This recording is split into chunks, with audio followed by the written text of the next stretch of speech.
Hi everyone, welcome to Umkosi noMagajane. I am uMagajane. Umkosi ethana namhlanje bazala bamzitho it's about Umpumelelo Mseleku. So guys, on the previous episode of Izingane Zesithembu, if we remember guys, Umpumelelo Mseleku said uyo msulikalo uyocela uxolisa whatever ngendlela ebengakhona ukuthi ngathini ungene engubeni nentombi nto, that means uthatha untombi nto bomunye umuntu. Okay, fine. Abantu abaningi are against that ukuthi why mina enza kanjalo. Was one of those people ukuthi as much as lento yenzayo right, but it's wrong to uThirelo noVuyokazi since angazange lobole ingane zabo. But ke guys, I seen ama-shorts with this week episode and guys akudingeki ukuthi ngilinde this week episode. Umphumela said even ubaba yakhe uthe yena lapha uyoxolisa ngithi lapha kuleya muzi only to find out Umpumelelo uyolobola intombi yakhe yokuqala which is uNompumelelo. Ukuthi why bakangasho kanjalo from day one, I don't know, because I don't think they will have abantu bane problem na that relationship since sazi even noVuyokazi ungene azi ukuthi Umpumelelo noNompumelelo bayathandana, understand? And I don't think uVuyokazi ngabe ula khona noVuyokazi now because shoot we fix things noNompumelelo sibuyelene and I've decided it will be only fair for uNompumelelo ukuthi ngishade yena kuqala since ayenzile since umfazi wami oqala, you understand? So ke uMpumelelo nangilapha mabasi bafika sikathi uyocela isihloko esihle guys. Kanti uMpumelelo unjani? Mara ke anything engidida in this whole thing, that means uMpumelelo uzoba i-stepfather somntana kaNompumelelo because uNompumelelo was pregnant guys and unayo ingane. So uNompumelelo the time athenda ukuthi hey uNompumelelo pregnant, and I also thought umntana kaMpumelelo noMpumelelo said ngomlomo wakhe no umntana kuswa kaMpumelelo umntana womunye umuntu yena noMpumelelo they are no longer together. Even the time siba ne season 1 of Izingane Zesithembu, uNompumelelo njoba she was asked ukuthi uzoba there and then she said no mina noMpumelelo we are no longer together. So I don't know obahlukene baphinde babuyelana after season 1 because inkinga angikwazi nokubuyela emuva ukuthi umntana kaNompumelelo kowaNompumelelo nomntana kaVuyokazi noThirelo like the last born kaVuyokazi umuphi umdala. So if uVuyokazi that time aphek noNompumelelo makaphek, what makes uNompumelelo to say umntana kuswa kaMpumelelo if akaMpumelelo, and if umntana kuswa kaMpumelelo guys yilenza ukuthi uMpumelelo ayolobola umuntu osenengane onengane noma umuntu ayokulobola umama engane zakhe, even if noma abaqale ngoThirelo if ufeel as if yena noVuyokazi they won't be working since ashilo kubaba yakhe ukuthi akaboni ukuthi yena noVuyokazi basazochubeka.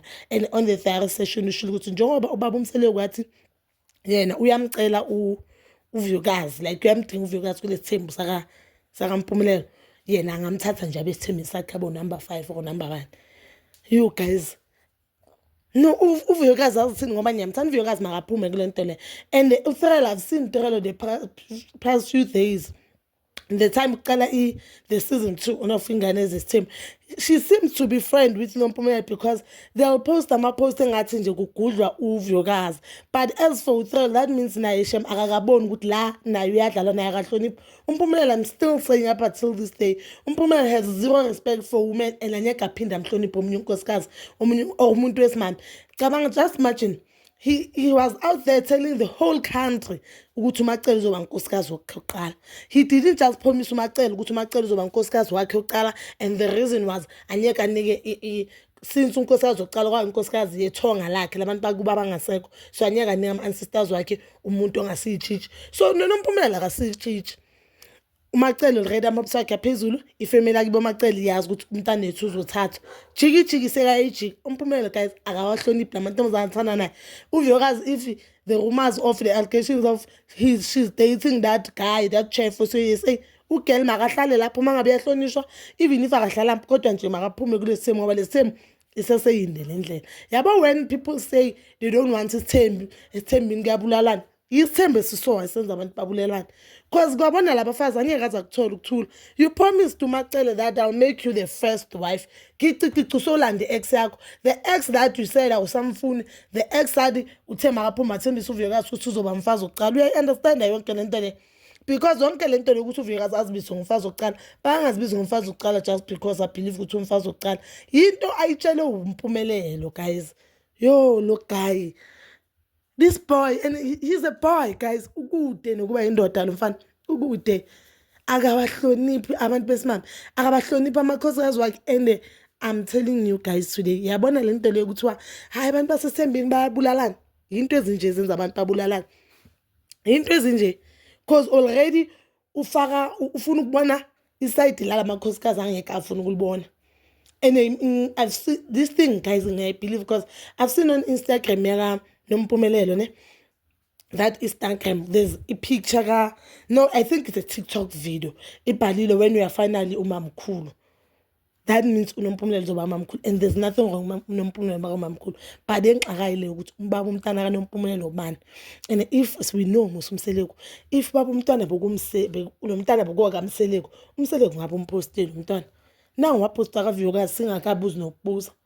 But guys, now uyabona when they say i-reality show it deserve i-award, they are meaning nje thando nesithemu nengane zesithemu ngoba manje si-stress, we don't even know kwenzakalani. At this point singeva nje mabadlala Sunday kuthiwe no lo mntana lo wakamseleko, just that kamseleko bathule because they were waiting for this show. We know them mus. Guys, I give the award to them. Angifuni nje ukucamba manga, they deserve it. These people basiphathisisa ngizema ngibona this clip ngasho ngathi hayibo sokwenzakalani manje. But ke as for Vuyokazi girl, phuma ungasabuyela emuva, ungaphumeli nje ukuthi awusumkhosikazi oqala, just nje phumela ukuthi for your mental what uphumele nalokuthi this man ukude nokukhula. And believe umayeni makathi uMpumelelo akakakhuli, uMpumelelo ukude nokukhula. So bazali bami, so please comment down below, and please don't forget to like, share, subscribe and hit that notification button. Nginithanda ukuya nokubuya.